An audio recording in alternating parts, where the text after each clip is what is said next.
The Lord will bring you to the land of the Canaanites, the Hittites, the Amorites, the Hivites, and the Jebusites.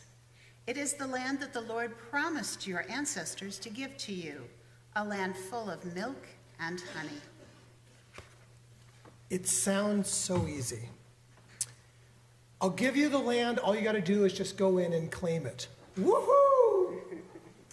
The time has come, and all we've got to do is just go over and claim this land that God has promised to our ancestors. If a deal sounds too good to be true, it probably is. Because in this case, there was one small problem. There were a bunch of people already living in the land, and evidently they missed the memo about God giving the land to the Israelites. So Moses, sagely, decides to send out spies into the land to do some recon. He sends these spies into the promised land to scout things out. The spies returned from exploring the land after 40 days. They went directly to Moses, Aaron, and the entire Israelite community in the Paran Desert at Kadesh. They brought back a report to them and to the entire community and showed them the land's fruit. Then they gave their report. We entered the land to which you sent us. It is actually full of milk and honey, and this is its fruit. There are, however, powerful people who live in the land. The cities have huge fortifications, and we even saw the descendants of the Anakites there. The Amalekites live in the land of the arid southern plains. The Hittites, Jebusites, and Amorites live in the mountains, and the Canaanites live by the sea along the Jordan. Now Caleb calmed the people before Moses and said, "We must go up and take possession of it, because we are more than able to do it." But the men who went up with him said, "We can't go up against the people, because they are stronger than we." They started a rumor about the land that they had explored, telling the Israelites, "The land that we crossed over to explore is a land that devours its residents. All the people we saw were huge men. We saw there the Nephilim, the descendants of Anak, come from the Nephilim. We saw ourselves as grasshoppers, and that's how we appeared to them." You've got different kinds of people. You've got your big visionary kind of people who imagine what could be. And those people are really important to have, because without them, you would never get anywhere. And you also have to have your detail people, those who figure out how you're going to get it done, how you're going to make things happen. And they are very important, because without them, you're not going to get anywhere. And if you're wise, you try to have people in your life who are the type that is different than you. Now, this is true in a household and people that you choose to have in your life. It's true in government, business, pretty much any group of people. It's a good idea to have diversity on your team. Yet, even if you've got diversity, there is a trick to translating a vision into concrete plans and pulling them off. The spies came back realizing that the people living in this promised land were not planning on just moving out. So now what? They had walled cities. The Israelites were living in tents. They felt kind of small, and these were the descendants of the Nephilim. The Nephilim were legendary giants. Imagine like kind of the Greek gods or demigods. There are ancient legends about them being fallen angels. And the Israelites felt like insects next to them. I've played some football games where I have felt that too, and it doesn't feel good. So they decided that their vision of the promised land was impossible, based on their observations and their fear.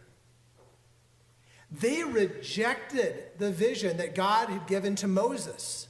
And they were ready, at that moment, they were ready to select a new leader who would take them back into slavery in Egypt.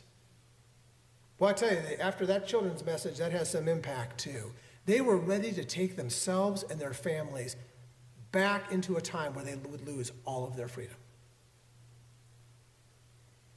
Making a risky decision is difficult because inside every one of us there is a temptation to stick with what is familiar, with what you know. And you see it all the time. Addicts will return to that which is killing them. Companies will not adapt their business practices to changing markets, and they will choose to die, choose to close their doors instead. Abuse victims will return to an abuser. Making a decision to pursue a vision of a new and better life can easily lose out to the temptation to stick with what is familiar. And I wish that wasn't the case, but it often is. The Israelites, they were ready to go back into slavery. And God was not exactly thrilled with them either. As the story goes, God was ready to throw in the towel and just give up on them.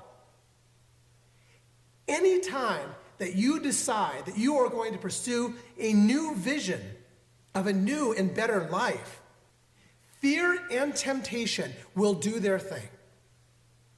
It's not enough just to have the vision. It's not even enough to have a diverse team of visionaries and detailed people. It takes careful leadership and planning to not lose the vision or give in to the temptation to fear to stay as you are. Jesus taught, if one of you wanted to build a tower, wouldn't you first sit down and calculate the cost to determine if you have enough money to complete it? Otherwise, when you've laid the foundation and couldn't finish the tower, all who see it will begin to belittle you. They'll say, there's the person who began construction and couldn't complete it. So I have a dear friend who's an architect, and her husband is an engineer, and they've had, I'm going to go so far as to call it the misfortune to have to work on some projects together, because she puts together the plans, the vision of what could be in a building, and then he gets to tell her all of the ways that her plans are not going to work as they're drafted. I love going out to dinner when they decide to talk about these things. Yet together, they have to find out how to get the building built, taking her vision and turn it into a workable plan to get the project done. And despite the messiness of it, they do it time and time again. Now, last Tuesday morning, Jerry Gilson, he presented at the men's breakfast. And he told the story, and I didn't know this story, about how our solar panel team took the vision that we had to put solar panels on the building, and they made it happen in a way that would not burn the church building down. Seriously, I didn't know this, and I was really glad I didn't know about this until it was all done.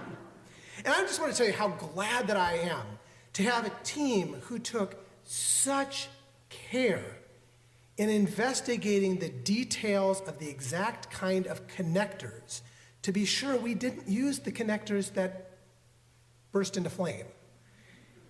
Now, for some, when they would learned that Tesla had used some substandard connectors that had caused some fires in some Target stores, that would be just learning about that was a possibility, would be enough to just put the brakes on and scrap the project. Because fear can do that. It can just stop you in your tracks. But fear exists to be overcome, to be conquered. And you have to have people who are willing to face those fears honestly and work through them. Figure out how to take the vision and create and adapt a plan to get it done. So to complete our little project, it took the vision of the kind of environmental witness and the kind of work that God is calling church to be today, because God is calling on church to be a witness. It took funding by dozens of people. It took the attention to detail of our solar team. And it took the skills of the installers who know what they're doing to put those things on. And tomorrow morning at 8 a.m., Eric Mickelson, our mayor, he's going to be here with members of the city council to throw the switch in a short celebration. I really hope you can make it. It takes leadership and planning to realize a vision. That's what Jesus knew.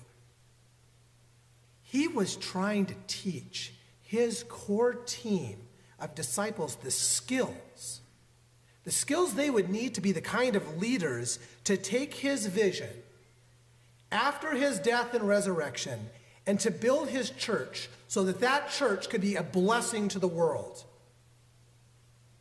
And any time that you try to pursue a vision of a new world, of a new and better life, those voices of fear and the temptation to stay as you are will be there. Whether you're trying to overcome addiction, whether you're trying to change your life, your business, your church, there will always be reasons to let go of the vision, even if it means running back to what is killing you. What you need, what we need, is to have those kind of people in our lives who help us face and work through our obstacles and our fear. Because that's the only way we can truly grow. Moses, he didn't have those people. Well, actually, he did have them. I'm going to be honest with you. He actually did have them, 2 of them. But they were just kids, Caleb and Joshua. And because they were kids, no one took them seriously. There's a lesson there. The adult people that Moses had on his team, the leaders of the 12 tribes of Israel, they were paralyzed by fear and indecision. And it would take a full generation to pass before Caleb and Joshua took their place to lead the people into the promised land. Moses would never enter the land himself. It takes careful planning not to lose the vision or to give in to the temptation and fear to stay as you are. And you need people in your team, you need people in your life who help you find that balance. Now, this month as a church community, we are doing a vision checkup. And today our leadership is going to be out there with the stickers to help us to figure out ways that we can, as a community, grow into the vision of how can we be the best blessing that we can be. And then our leaders have a job to do. They have a job to work on creating a workable plan. And here's the thing. I believe that God has provided us with the right team, with a diversity of visionary and detailed people, but more than that.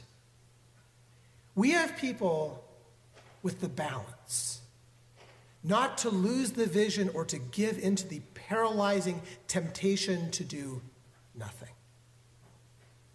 In the months to come, they will sit down and figure out the costs and the resources needed to accomplish the plan. And they will need help and support.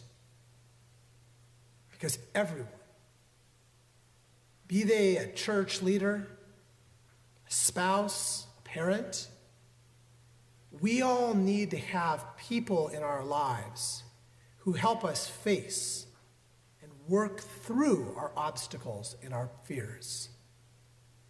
Because it's only then that we can grow. Will you pray with me now to ask God to bless us with such people?